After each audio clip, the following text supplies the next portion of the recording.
Siap, kamera rolling, audio rolling, Yo. audio roll, and action.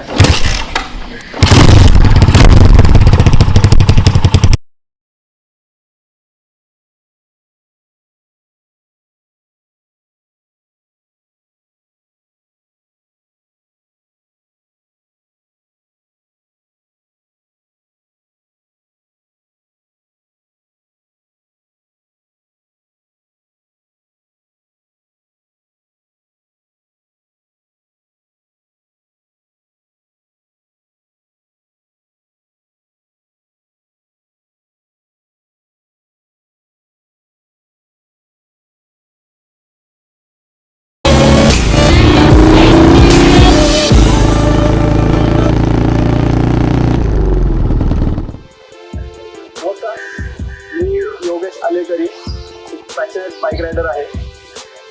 मी भारतामध्ये जवळपास 27 ते 28 राज्ये आणि सर्व युनियन टेरिटरीज बाईकवरती फिरलेलो आहे याच्या आधी. आणि त्यामध्ये जर रिमार्केबल बाईक म्हटली तर आपल्याला काश्मीर, हिमाचल प्रदेश, स्पिती व्हॅली, लडाखची राईड जी समजते देवरायला सिटी, त्यानंतर डेडलेस रोड असं एक ठिकाण आहे हिमाचल प्रदेशमध्ये.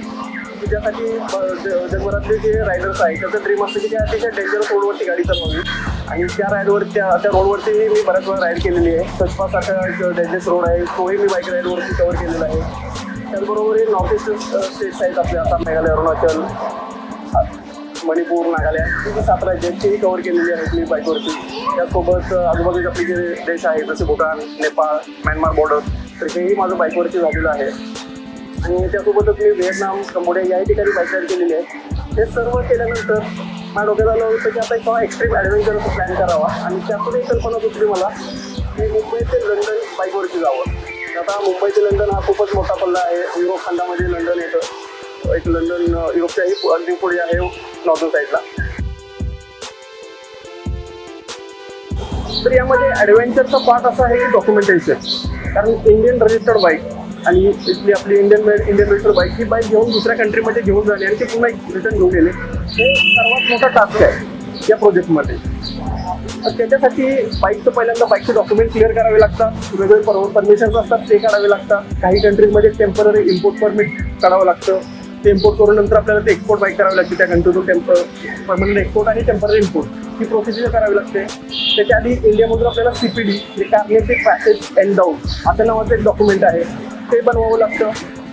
आणि त्याची व्हॅलिडिटी 1 वर्ष असते. आणि हे एक कस्टम डॉक्युमेंट आहे बाईकचं. सर्वात पहिला टास्क आहे की बाईकचे डॉक्युमेंटेशन पूर्ण करणे. वेगवेगळ्या कंट्रीचे इन्शुरन्स असतात तेही पहिले आपले परचेस करणे. काही कंट्रीचे रोड टॅक्स असतात ते पे करावे लागतात. त्याच्यानंतर स्वतःचे डॉक्युमेंट, त्यामध्ये विजा आणि पासपोर्ट ही खूप महत्त्वाची गोष्ट आहे. तर यामध्ये माझ्या जर्नीमध्ये मला 4 ते 5 विजा करावे लागलेले आहेत. शेंगेन विजा असल्यामुळे माझं खूप सारं काम सोपं झालेलं आहे. त्यासोबत UKचा विजा जो सगळ्यात डिफिकल्ट समजला जातो UK विजा मिळवणे. त्यानंतर मोरोक्को, टर्की, इराण आणि दुबई असे मला विजा मिळवावे लागणार आहेत. नेपाळचा आपल्याला विजा फ्री एंट्री असल्यामुळे तो तिथे एक आपल्याला एक रिलीफ मिळते.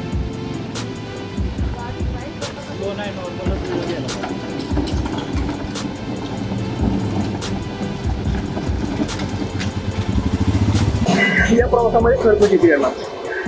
तर यासाठी प्रचंड खर्च अपेक्षित आहे. कारण काही ठिकाणी बाईक फिटिंग करायची आहे, कस्टम ड्युटी आहे बऱ्याच ठिकाणी. कारण बाईक ही कस्टम विषय आहे या सर्व प्रवासामध्ये. तो आहे 100 दिवसाचं हॉटेल. युरोपसारख्या देशामध्ये खूप महागडे रेस्टॉरंट्स आहेत फूडसाठी. तर अपेक्षित आपला खर्च आहे 25 लाखाच्या आसपास. तर त्यासाठी मी मागच्या 3 वर्षापासून प्रत्येक महिन्याला काही इन्व्हेस्टमेंट करणे किंवा काही एक पार्ट बाजूला काढून ठेवणे किंवा मी तयारी तशी केलेली आहे.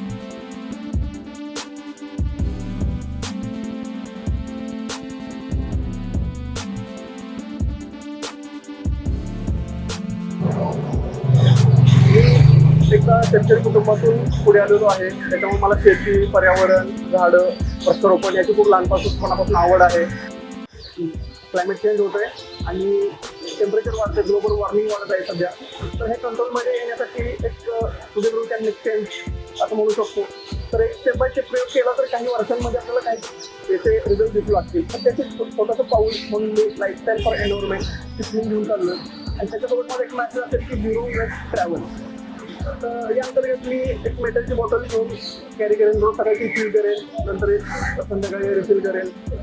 प्लॅस्टिक वापरणार नाही किंवा जिथे जिथे मला कागदाच्या पॅकेटमधलं फूड मिळेल तर तेही मी वापरण्याचा प्रयत्न करणार आहे. आणि कुठेही या पूर्ण 100 दिवसामध्ये मी माझ्याकडून कोणताही प्लॅस्टिकचा कचरा किंवा इतर गोष्टीचा कचरा आणि कुठल्याही देशामध्ये कुठल्याही गावामध्ये मी टाकून पुढे जाणार नाही.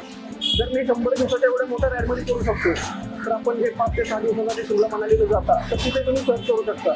कारण सर्व ठिकाणचं सध्याचं दृश्य असं आहे की कुठेही जर आपल्याला सर्व ठिकाणी प्लॅस्टिकचा कचरा दिसतो तो तिथल्या स्थानिकांचा नसतो, येणाऱ्या पर्यटकांचा असतो. तर हे लोक कचरा टाकून जातात.